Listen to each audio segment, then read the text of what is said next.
Hello! நான் உங்கள் லக்ஷ்மி. இது வந்து வெட்னஸ்டே மார்னிங் விலாகு. நானும் ஹஸ்பண்ட் இன்னைக்கு ஹாஸ்பிட்டல் போயிட்டுருக்கோம் எனக்காக. தியா ஆர்த்தோபெடிக்ஸ் போயிருந்தோம். எனக்கு ரீசென்ட்டா ரொம்ப நீ பெயின், முட்டி வலி, தென் கால் வலி ரொம்ப இருந்துகிட்டே இருந்துச்சு கண்டினியூஸா. ஸோ நேற்று எக்ஸ்ரேஸ் எல்லாம் எடுத்துகிட்டு இன்றைக்கி டாக்டர் கிட்ட கன்சல்ட் பண்ணலான்னு சொல்லிட்டு போயிருந்தோம். நிறைய ஹாஸ்பிட்டல்ஸ் காமிச்சிருந்தோம். பட் அப்போவும் எனக்கு சரியாகலை. 1 இயர் கிட்ட டேப்லெட்ஸ் அது இது எடுத்துகிட்டு இருந்தேன். நிறைய ஒரு 3-4 ஹாஸ்பிட்டல்ஸ் காமிச்சியும் எனக்கு சரியாகலை. ஸோ இங்கேயே சொல்லியிருந்துக்கு இவங்களும் டேப்லெட்ஸ் கொடுக்குறேன்னு சொன்னாங்க.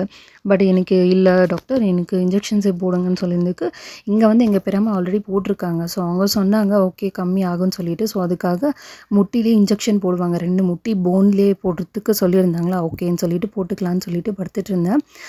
அப்படியே கடவுள்கிட்ட ப்ரே பண்ணிட்டு இருந்தேன், இந்த ஹாஸ்பிட்டல் ஆச்சு நல்லபடியாக இந்த வலியெல்லாம் சரியாகி நான் நல்ல ஆரோக்கியமாக இருக்கணும்னு சொல்லிட்டு கடவுள்கிட்ட ப்ரே பண்ணிக்கிறேன். ஸோ இந்த இடத்துல தான் 2 முட்டிக்கும் போனில் இன்ஜெக்ஷன் போட்டிருந்தாங்க. ஸோ வீடியோ பார்க்குற எல்லோரும் எனக்காக ப்ரே பண்ணிக்கோங்க. ஸோ இந்த இன்ஜெக்ஷன் போட்டு வெளியே வந்துட்ட பிறகு சரி நானும் ஹஸ்பண்டு கொஞ்சம் ஐஸ்கிரீம் சாப்பிட்லாம். அப்போசிட்லேயே இருக்குது ஷாப், நாங்கள் ரெகுலராக சாப்பிட்ற இடம். ஸோ அங்கே போய் சாந்தாலா கிட்ட டெத் பை சாக்லேட் ஐஸ்கிரீம் சாப்பிட்டு 2 பேரும் உட்காந்துட்டு பேசிகிட்டு இருந்தோம். பெயின் ரொம்ப இருக்குன்னு சொல்லிட்டு இருந்தேன். எல்லாம் சரியாக போகும்னு சொன்னாங்க ஹஸ்பண்டு. ஸோ யாருக்கும் இந்த மாதிரி பெயின் வரக்கூடாதுன்னு கடவுள்கிட்ட ப்ரே பண்ணிக்கிறேன். இதுவும் கடந்து போகும், எல்லாம் மாறும், எல்லாம் நன்மைக்கேன்னு சொல்லிட்டு அப்படியே வாழ்க்கையை நடத்திட்டு போகலான்னு இருக்கேன். தேங்க்யூ ஸோ மச் ஃபார் வாட்சிங்.